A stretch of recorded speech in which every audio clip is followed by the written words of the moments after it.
매년 이맘때면 우리를 찾아와 복잡한 감정을 안겨주는 녀석이 있죠. 바로 연말정산입니다. 수많은 서류와 알 수 없는 숫자들 앞에서 한숨부터 내쉬다가도 마침내 환급이라는 두 글자를 마주하면 가슴이 뻥 뚫리는 시원함을 느끼곤 하죠. 하지만 반대로 추징이라는 냉정한 통보에 좌절감을 맛볼 때도 있습니다.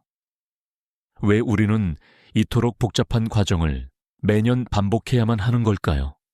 그리고 대체 정부는 이미 걷어간 세금을 왜 다시 우리에게 돌려주는 걸까요? 단순히 계산이 틀린 걸까요? 오늘 우리는 연말정산이라는 익숙한 제도 뒤에 숨겨진 거대한 이야기를 파헤쳐 볼 겁니다. 이 이야기는 단순히 돈을 계산하는 방식을 넘어 우리가 살아가는 사회의 근본적인 작동 원리와 국가의 철학이 어떻게 개인의 삶과 밀접하게 연결되어 있는지를 보여주는 흥미로운 거울이 될 거예요. 왜 세금이 존재하고, 왜 특정 방식으로 거치며, 왜 어떤 이들에게는 다시 돌아오는 것인지, 이 모든 과정 속에서 개인의 삶과 국가의 운영 원리가 어떻게 맞닿아 있는지 알게 되실 겁니다. 자, 그럼 함께 그 숨겨진 진실을 찾아 떠나볼까요? 이처럼 복잡한 현대 세금 제도의 뿌리를 이해하려면 우리는 아주 먼 옛날로 거슬러 올라가야 합니다. 과연 인류는 언제부터, 그리고 왜 세금이라는 것을 걷기 시작했을까요? 고대 문명 시대로 시선을 돌려보면 그 답의 실마리를 찾을 수 있습니다. 메소포타미아의 점토판 기록이나 고대 이집트의 파피루스 문서에는 이미 곡물이나 가축을 세금으로 바쳤다는 내용이 선명하게 남아 있습니다. 당시 세금은 왕이나 신에게 바치는 곡물에 가까웠죠. 강력한 왕은 백성을 보호하고 신전은 풍요를 기원하는 대가로 백성들은 자신들의 생산물 일부를 기꺼이 내놓았던 겁니다. 이는 공동체의 유지와 번영을 위한 원시적인 형태의 약속이자 사회의 질서를 유지하는 첫걸음이었다고 볼 수 있습니다. 중세시대로 넘어오면 봉건 영주들은 자신의 영지를 지키고 군대를 유지하기 위해 농노들에게 노동력을 요구하거나 수확물의 일정 부분을 거둬들였습니다. 이때까지만 해도 세금은 주로 현물이나 부역의 형태였죠. 하지만 시대가 변하고 근대 국가가 형성되면서 상황은 완전히 달라지기 시작합니다. 국가의 규모가 점차 커지고 전쟁이 잦아지며 상비군을 유지하고 광범위한 행정 시스템을 구축하는데 막대한 돈이 필요해졌어요. 왕실의 개인적인 재산만으로는 더 이상 국가를 안정적으로 운영할 수 없게 된 겁니다. 바로 이때부터 국가의 재정을 안정적으로 확보하기 위한 더욱 정교하고 체계적인 세금 제도의 필요성이 대두되었고 화폐를 기반으로 한 세금 징수가 본격화되기 시작합니다. 특히 주목할 점은 세금을 걷는 방식의 변화입니다. 고대에는 수확할 때마다, 중세에는 특정 부역 형태로 거둬들였다면 근대에 이르러서는 국가가 필요로 하는 막대한 재원을 보다 안정적이고 예측 가능하게 확보하기 위해 점차 체계적인 시스템을 갖추게 됩니다. 이는 오늘날 우리가 경험하는 미리 걷고 나중에 정산하는 방식의 간접적인 기원이 되었다고 볼 수 있을 거예요. 이렇게 세금은 단순한 곡물이나 부역을 넘어 국가의 존재 이유이자 공동체 유지의 핵심적인 금융 시스템으로 진화해 온 것이죠. 이처럼 세금은 인류 역사의 시작부터 우리 사회와 함께 숨쉬며 발전해 왔습니다. 그렇다면 오늘날 우리가 경험하는 가장 대표적인 세금 제도의 하나인 연말정산은 어떨까요? 매년 1월이면 직장인들의 마음을 들었다 놓는 이 복잡한 과정, 특히 미리 걷고 나중에 돌려주는 이 독특한 시스템은 과연 어떤 의미를 담고 있을까요? 언뜻 보면 불필요하게 복잡해 보이는 이 방식 뒤에는 국가 재정 운영의 안정성과 징세의 효율성, 그리고 국민의 납세 편의성이라는 중요한 세 가지 이유가 숨어 있답니다. 먼저 국가 재정 운영의 안정성 측면을 살펴볼까요? 국가가 국민에게 제공해야 할 서비스는 한두 가지가 아니죠. 국방, 치안, 교육, 의료, 사회 기반 시설 구축 등 매일매일 막대한 예산이 필요합니다. 만약 모든 세금을 1년에 한 번 특정 시점에만 걷는다고 상상해 보세요. 국가의 금고가 텅 비었다가 갑자기 가득 차기를 반복하며 예산 집행에 엄청난 혼란이 초래될 것입니다. 마치 매달 일정한 수입이 들어와야 가정을 꾸려갈 수 있듯이 국가 역시 안정적인 현금 흐름이 필수적입니다. 월급에서 세금을 미리 떼는 원천 징수 방식은 국가가 연중 꾸준히 재원을 확보할 수 있도록 돕는 가장 효과적인 방법입니다. 마치 수도꼭지를 틀면 언제든 물이 나오듯 국가가 필요한 재원을 예측 가능하게 확보할 수 있게 되는 것이죠. 다음으로 징세의 효율성도 빼놓을 수 없는 이유입니다.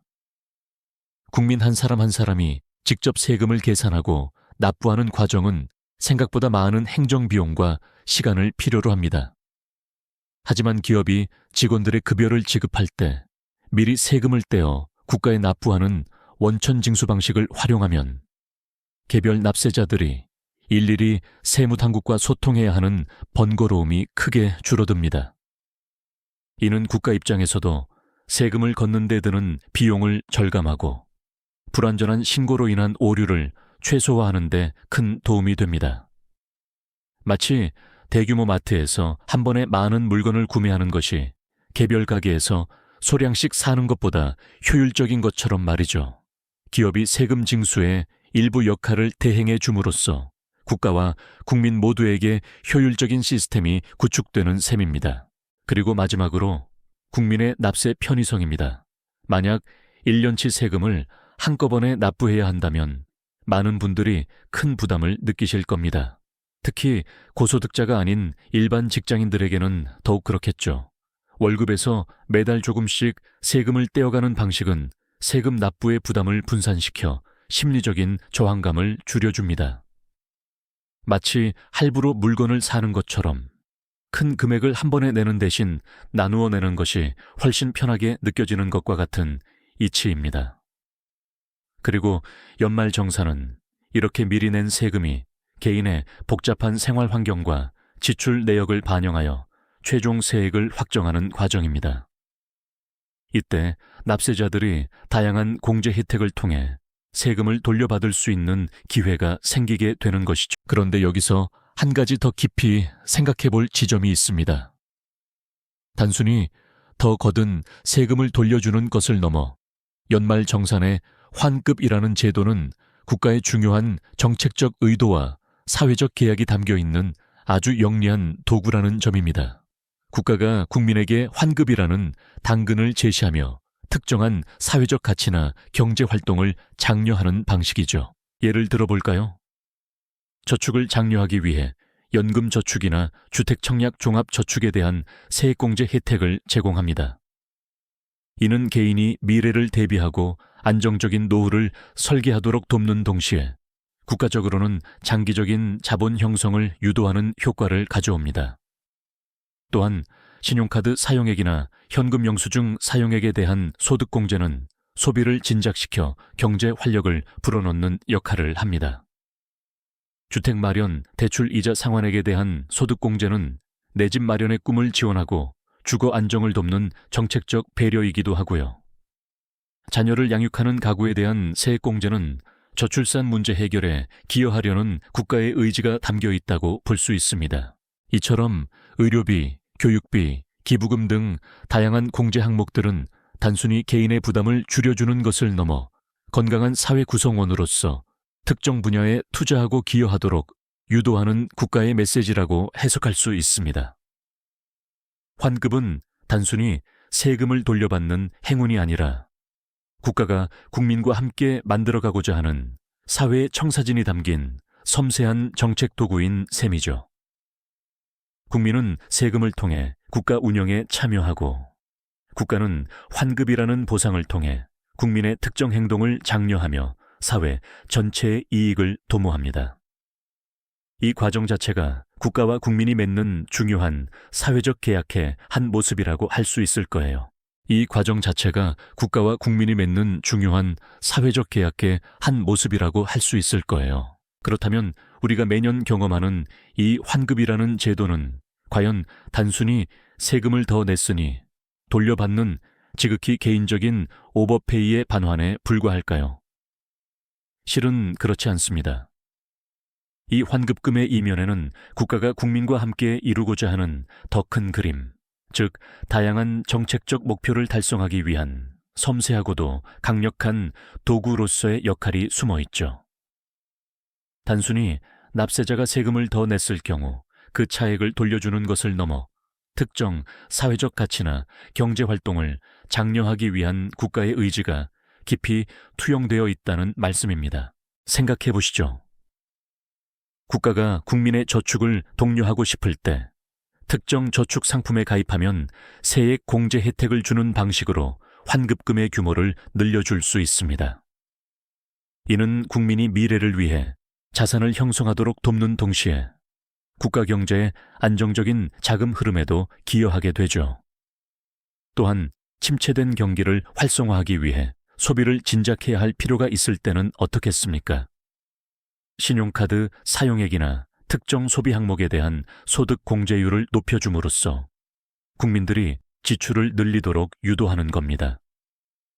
소비가 늘어나면 기업의 매출이 증가하고 이는 다시 고용 창출과 경제 성장으로 이어지는 선순환을 기대할 수 있을 테니까요. 주택 마련은 또 다른 중요한 예시가 됩니다. 내 집 마련의 꿈을 가진 이들을 위해 주택자금 대출 상환액에 대한 공제 혜택을 주거나 전월세 거주자를 위한 공제를 확대하는 정책들은 서민 주거 안정이라는 중요한 사회적 목표를 달성하기 위한 국가의 노력인 셈이죠. 특히 저출산 고령화 사회로 접어들면서 자녀 출산 및 양육과 관련된 공제 항목들이 강화되는 추세는 국가가 미래 세대의 지속 가능성을 얼마나 중요하게 여기는지를 여실히 보여줍니다. 아이를 낳고 기르는 부담을 덜어주어 출산을 장려하고 이는 장기적으로 국가의 활력과 생산성 유지에 기여하는 정책적 투자라고 볼 수 있는 것이죠. 이처럼 환급은 단순히 초과 납부된 세금의 반환이라는 표면적인 의미를 넘어 저축을 유도하고 소비를 진작하며 주택 마련의 꿈을 지원하고 심지어 미래 세대를 위한 출산과 양육을 장려하는 등 국가가 국민과 함께 특정 방향으로 나아가고자 하는 사회적 가치와 경제적 목표를 실현하기 위한 매우 정교한 정책 도구로 활용되고 있다는 사실을 깨닫게 됩니다. 이는 국가와 국민이 세금이라는 매개체를 통해 맺는 사회적 계약이 얼마나 역동적이고 섬세하게 작동하는지를 보여주는 증거라고 할 수 있을 거예요. 환급금은 단순한 행운이 아니라 국가가 국민의 삶을 더 나은 방향으로 이끌고자 하는 의지가 담긴 계산된 보상인 셈이죠. 그런데 말입니다. 이렇게 정책적인 의미가 깊은 환급금을 우리가 실제로 손에 쥐게 되는 순간에는 어떤 감정을 느끼게 될까요? 아마 많은 분들이 뜻밖의 횡재, 공돈이 생겼다 같은 기쁨을 먼저 떠올리실 겁니다. 마치 잊고 지냈던 돈을 발견한 것처럼 혹은 깜짝 선물을 받은 것처럼 말이죠. 행동 경제학적 관점에서 보면 사람들은 이미 지출된 돈을 돌려받을 때 이를 새로운 수입 혹은 예상치 못한 보너스 근호로 인식하는 경향이 강하다고 합니다. 세금으로 이미 빠져나갔던 돈이 다시 돌아오니 마치 원래 없던 돈이 생긴 것처럼 느껴지는 거죠. 이러한 심리적 만족감은 단순히 개인의 기분을 좋게 하는 것을 넘어 세금 제도 전체에 대한 국민의 인식을 긍정적으로 변화시키는 데 큰 역할을 합니다. 매년 복잡하고 어렵게만 느껴졌던 연말 정산 과정 끝에 찾아오는 환급이라는 달콤한 보상은 국민들의 납세 저항감을 줄이고 세금에 대한 부정적인 감정을 완화하는 데 효과적이라는 분석이죠. 누구나 세금을 내는 것을 좋아하지는 않지만 그래도 나중에 돌려받을 수 있는 가능성이 있고 때로는 생각보다 큰 금액을 환급받는 경험을 하게 되면 세금 납부 행위 자체를 조금 더 너그럽게 받아들이게 된다는 겁니다. 환급금을 받은 사람들의 표정을 떠올려 보세요. 휴대폰으로 환급 완료 문자를 확인하고는 저도 모르게 미소를 짓는 모습 혹은 환급금으로 평소 갖고 싶었던 물건을 망설임 없이 구매하며 즐거워하는 모습, 아니면 잠시나마 일상의 여유를 찾아 맛있는 커피 한 잔을 즐기는 모습까지 우리 주변에서 흔히 볼 수 있는 풍경들이죠. 이 순간 세금은 더 이상 의무나 부담이 아닌 저 마치 국가가 국민에게 주는 선물처럼 느껴지게 되는 겁니다. 국가가 국민의 행동을 장려하기 위해 설계한 정책적 도구로서의 환급이 동시에 국민에게는 심리적 만족감과 긍정적인 경험을 선사하는 이중적인 역할을 해내고 있는 것이죠. 이 영상이 도움이 되셨다면 좋아요와 구독 부탁드립니다. 여러분의 응원이 제게 큰 힘이 됩니다. 다음 영상에서도 더 유용한 정보를 공유하겠습니다. 감사합니다.